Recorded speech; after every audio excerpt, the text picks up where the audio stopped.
My people have walked miles under a burning sun for just a drop of water. Today, we drill deep into the earth to reclaim our dignity and end this thirst forever. Imagine a land where the sun beats down relentlessly, baking the earth until it cracks like a shattered mirror. This is northern Burkina Faso in July 2025. The rivers, once flowing with life, have long since turned into dry, dusty beds. In villages like Seno and Yaga, the struggle for water is a daily ordeal.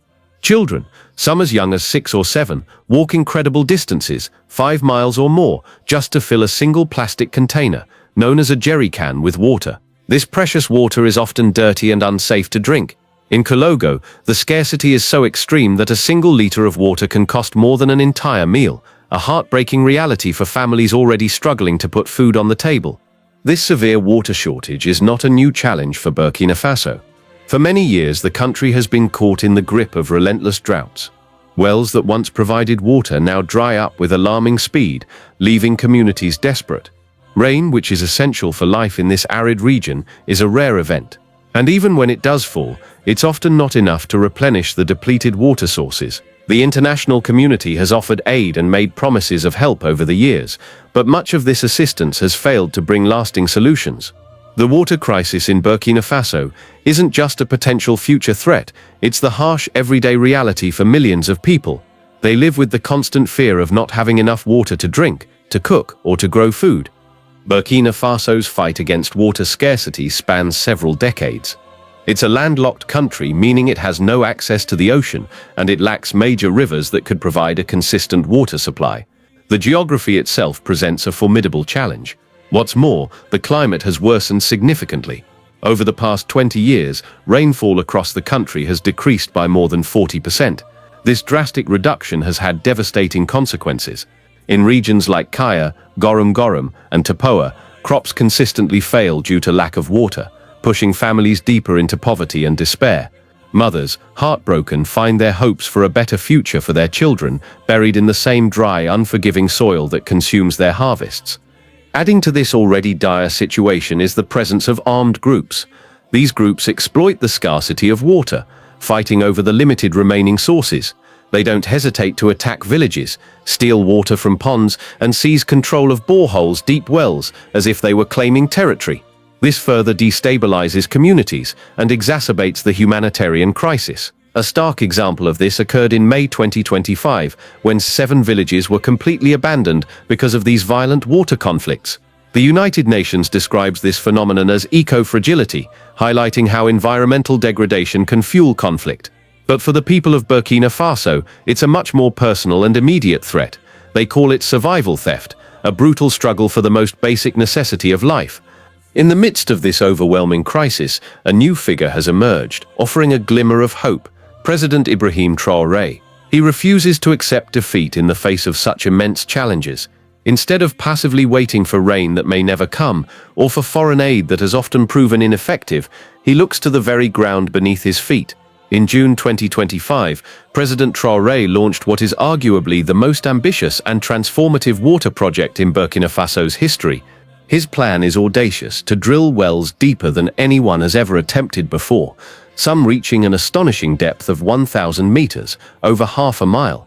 These are not just ordinary wells. They represent a bold and direct challenge to the devastating effects of drought, the pervasive grip of poverty, and the long-standing dependency on external aid. President Traore's vision is crystal clear and unwavering.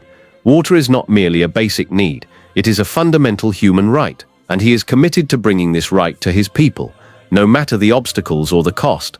This initiative is a testament to his determination to empower his nation and secure its future. For many years, the international community attempted to help Burkina Faso address its water crisis.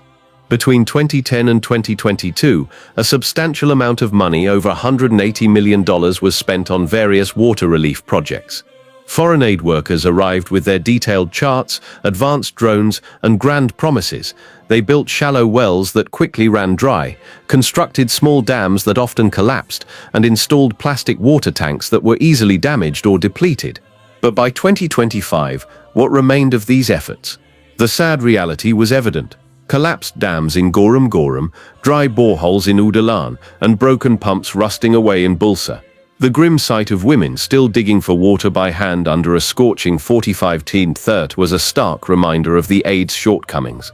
Why did these well-intentioned efforts largely fail? The fundamental problem was that the solutions were often designed in distant offices, far removed from the actual villages and the daily realities of the people they were meant to help.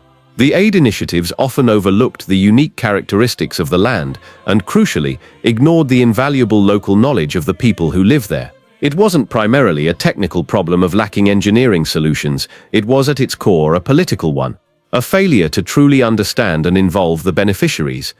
In June 2025, a truly extraordinary event began to unfold in Kaya, located in northern Burkina Faso. The very ground started to vibrate, not from the rumble of conflict, but from the powerful tremors of hope. Massive drilling rigs, symbols of a new era, began to tear through the dry, resistant Sahelian earth. President Traore himself was present, standing vigil, his boots covered in the fine red dust of his land. These rigs were embarking on an unprecedented task, drilling deeper than any previous attempts, with some wells reaching depths of up to 988 meters, nearly a kilometer in places like Djibo. Their objective was to tap into ancient aquifers, vast underground reservoirs of water that have been hidden for thousands of years, lying far beneath the surface. Remarkably, no international agency had ever dared to attempt such deep drilling before, because from a purely commercial perspective, it wasn't considered profitable enough. But for Burkina Faso, where a staggering 70% of villages are entirely dependent on unreliable rainfall or existing wells that frequently run dry, doing nothing was simply not an option. It meant continued suffering and ultimately death. This new approach was born not out of profit motives, but out of an urgent need for survival and a commitment to self-determination. These innovative new wells are much more than just sources of water. They are fundamental building blocks for a future filled with possibility. Each well is a comprehensive system designed for long-term sustainability. They are equipped with solar panels that generate clean energy to power the water pumps, eliminating the need for expensive and unreliable fossil fuels. Protective fences are built around the well sites to safeguard the infrastructure. Crucially, each well is integrated with irrigation systems, allowing for efficient watering of crops and transforming barren land into fertile fields. With reliable access to water, villages are experiencing a profound transformation. They now have abundant water, not only for drinking, but also for growing food and even for making essential building materials like bricks. Schools can establish their own gardens, providing fresh produce for meals and offering practical lessons in agriculture. Local markets can operate for longer hours because people are no longer spending countless hours walking miles each day just to fetch water. These wells are laying the foundations for a better quality of life, directly combating poverty, reducing the need for families to flee their homes in search of water, and giving children the precious opportunity to stay in school and pursue an education. This isn't merely an act of charity, it's an act of fundamental justice, empowering communities to thrive on their own terms. President Traore's water project extends far beyond mere engineering. It represents a powerful political statement and a radical shift in approach. For years, foreign aid initiatives often provided shallow wells and arguably shallow promises. Development plans were frequently formulated in distant, comfortable cities like Brussels, rather than in the very villages of Burkina Faso that desperately needed assistance. Crucially, the local population was rarely consulted about their actual needs, nor were they given a genuine stake in the projects being implemented. President Traore is fundamentally changing this paradigm. His wells are not built by foreign contractors, they are constructed by the skilled hands of Burkinabe citizens, ensuring local ownership and job creation. The objectives of this project are firmly focused on long-term sustainable solutions, not quick fixes. And perhaps most importantly, the dignity associated with these achievements belongs entirely to the people of Burkina Faso. This represents a new and transformative kind of leadership, one that truly listens to the wisdom of the land and, more importantly, to the voices and needs of its own people.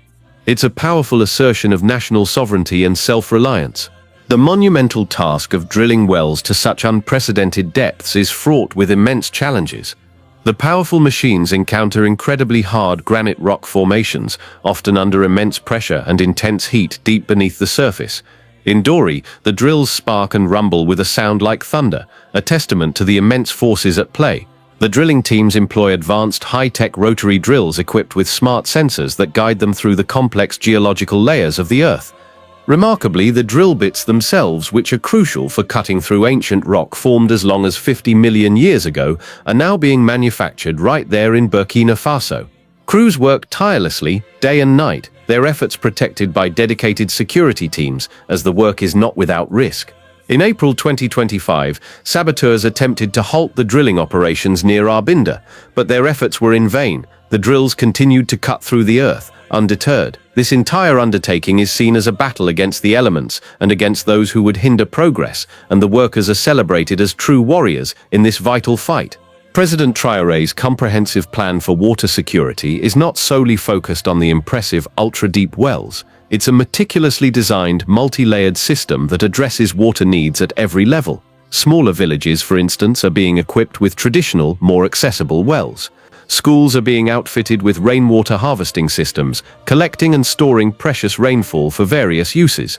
Farms are benefiting from micro-irrigation techniques, utilizing diverted runoff water efficiently to maximize crop yields with minimal waste. Lovely viewers, welcome to AMF4 TV.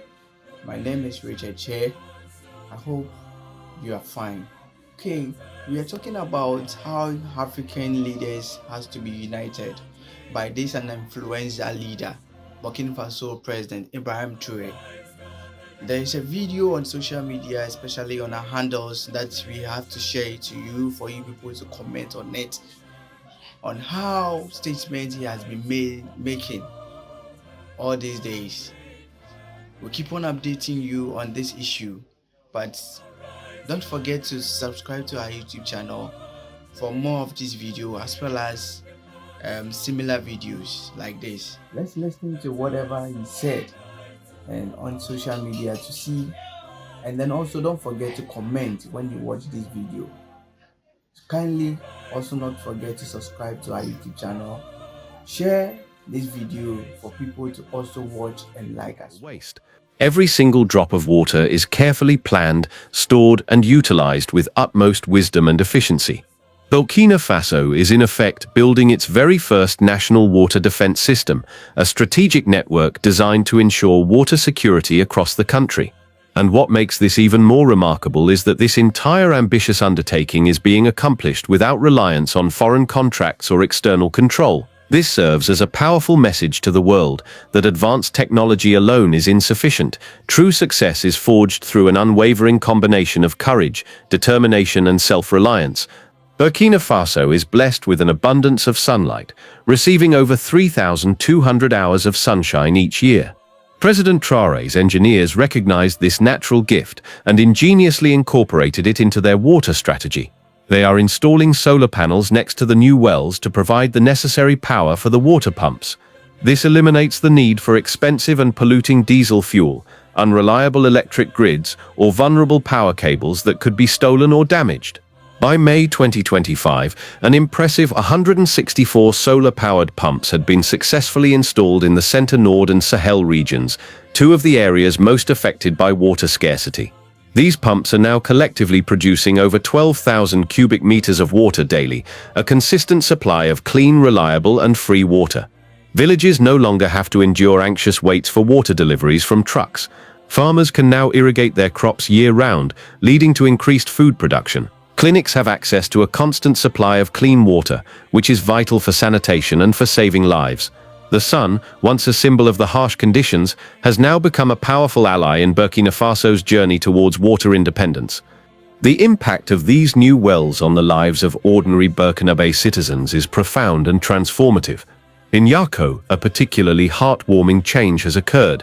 Girls who previously spent hours each day walking long distances to fetch water are now able to attend school. In a remarkable statistic, school attendance for girls in Yako increased by a significant 22% in just 3 months, demonstrating the immediate and tangible benefits of water access on education. In Kongusi, farmers are now able to grow enough tomatoes not only for their own consumption, but also to sell the surplus in the capital city, Ouagadougou, boosting local economies. The availability of clean water has also led to a noticeable drop in waterborne illnesses, which historically plagued communities and caused widespread suffering. These changes are not just about ensuring basic survival, they are about enabling communities to truly thrive. Villages are actively building a brighter future, establishing new schools, expanding local markets, and creating new job opportunities. The water has changed, but more importantly, the people themselves, empowered by this newfound resource, have changed too. They are more hopeful, more self-reliant, and more resilient. In June 2025, near the town of Traore, a momentous event unfolded. A drill successfully struck water at an impressive depth of 800 meters. Villagers gathered, their faces etched with a mix of anticipation and disbelief, to witness this extraordinary moment. This achievement was more than just an engineering feat. It was a profound national awakening. Burkina Faso, a nation often characterized as a land of scarcity, was proving to the world and to itself that it possesses the ingenuity and determination to overcome seemingly insurmountable challenges. To date, over 312 ultra-deep wells ranging in depth from 350 to an astonishing 1,000 meters have been completed across the country. Each one of these wells is a powerful declaration. We will not beg for our survival. We will create our own. Neighboring countries in the Sahel region, such as Mali, Niger, and Chad, are closely observing Burkina Faso's remarkable progress. They are sending teams to study this innovative model, seeking to replicate its success. What they are witnessing is not merely the flow of water, but a fundamental shift in mindset, a new way of thinking about development, self-reliance, and national dignity. The arrival of water brings with it much more than just hydration. It ushers in a cascade of economic growth and opportunity. In pilot areas, the yields of staple crops like sorghum and millet are tripling, significantly improving food security and livelihoods. Cotton fields, once parched and barren, are green again, and there are ambitious plans to establish local textile factories, creating jobs and adding value to agricultural products. Local cooperatives are emerging, producing goods like soap, juice, and flour, fostering local entrepreneurship and economic diversification. Looking ahead, Burkina Faso plans to open a solar-powered data center in Bobo Dioulasso next year, further demonstrating its commitment to technological advancement. It's clear that when water flows, it acts as a catalyst for other essential developments, electricity, jobs, and countless opportunities. Even nature itself is showing signs of healing. With less pressure on natural rivers and lakes, fish populations are recovering, and birds are returning to their habitats. This is not an accidental improvement. It is a carefully planned and executed recovery, demonstrating the interconnectedness of water security, economic development, and environmental restoration. Despite the incredible progress, the work is not without its dangers. Armed groups continue to pose a threat, particularly in the eastern regions, attempting to destroy wells and pumps, vital infrastructure that represents hope and progress. However, communities are not passive victims. They are actively fighting back. They protect their water sources with fierce determination, treating them as their most precious possessions, because indeed they are. Young people from the villages are being trained and paid by the government to patrol and secure the solar stations, demonstrating a powerful sense of ownership and responsibility. This struggle is not merely about water, it is fundamentally about ownership and pride. Burkina Faso is sending a clear message to the world. Even in the face of persistent violence and devastating drought, unwavering determination can lead to triumph. It's a testament to the resilience of a people who refuse to surrender their future. Burkina Faso's remarkable success is rapidly emerging as a powerful model for other nations across the Sahel region, and indeed for the entire African continent. It is not a miraculous occurrence, but rather a replicable formula that combines ingenious local engineering, sustainable solar power, and an unyielding refusal to give up. The ultra-deep wells are far more than just pieces of infrastructure. They are a resounding declaration of national sovereignty and self-reliance. They powerfully demonstrate that effective solutions do not always need to originate from external sources. Sometimes the most impactful answers come from digging deep, not just into the earth for water, but into the inherent will and ingenuity of a nation's own people. Other African countries are now closely watching and asking a crucial question. If Burkina Faso, a nation facing immense challenges, can achieve such a profound transformation, what is stopping us from doing the same? Ultimately, this entire endeavor transcends the mere provision of water. It is profoundly about restoring and upholding human dignity. In Bulsa, villagers burst into cheers as the newly installed pumps bring water gushing to life, a moment of pure joy and relief. In Yako, the laughter of children echoes as they drink freely from clean water taps, a simple pleasure previously unimaginable. These wells are not merely pipes sunk into the ground. They are tangible proof that Burkina Faso can indeed rise above its challenges and forge a brighter future. President Traore's ambitious project aligns seamlessly with global objectives, such as the United Nations Sustainable Development Goals for 2030, which aim to achieve universal access to clean water and sanitation. However, his motivation goes beyond simply ticking off international checklists. He is actively redefining what true development means when it is conceived, led, and executed by Africans for Africans. It's a powerful statement of self-determination and empowerment. The unfolding story of Burkina Faso's wells is fundamentally a story of belief. It is about a nation that courageously refused to passively wait for the elusive rain or the often unreliable promise of foreign aid. It is about a visionary leader who dared to drill deeper into the earth than anyone had previously thought possible, demonstrating an extraordinary leap of faith. And it is about resilient communities who actively protect their vital water sources and by doing so safeguard their collective future. The central question now is no longer about the technical specifications of pipes or the intricacies of policies. Instead, it revolves around the profound impact that occurs when a country truly believes it possesses all the necessary resources and strength right beneath its feet, waiting to be unleashed. If Burkina Faso can rise so dramatically from the dust of drought and conflict, what then is stopping the rest of the world from finding its own inner wellsprings of hope and triumph? This inspiring story is not intended solely for the people of Burkina Faso. It is a powerful message for everyone, everywhere. If this narrative stirs something within you, if it moves you, then share it widely. Talk about the remarkable achievements unfolding in Burkina Faso. And most importantly, ask yourself a deeply personal question. Where in your own life, or in the challenges you face, would you choose to drill for water, for dignity, for hope? In a world where access to water is synonymous with life itself, Burkina Faso is showing us, with profound clarity, that the deepest, most abundant wells are not just found beneath the Earth's surface, they are found within the indomitable strength and resilience of the human spirit. Welcome back. I hope you watched the video and I hope you've taken note of whatever statements he made in the video. Kindly not to forget to also subscribe, also comment on the video to see your ideas on what Ibrahim Traore is doing, how he's influencing African countries to also unite them for development. AMF4 TV has a lot of pack as this issue is concerned. We will always update you on this issue because AMF4 TV is an entertainment, political and social network TV. Kindly not to forget to subscribe to our YouTube channel for more of these videos as well as other entertaining videos. My name is Richard Che.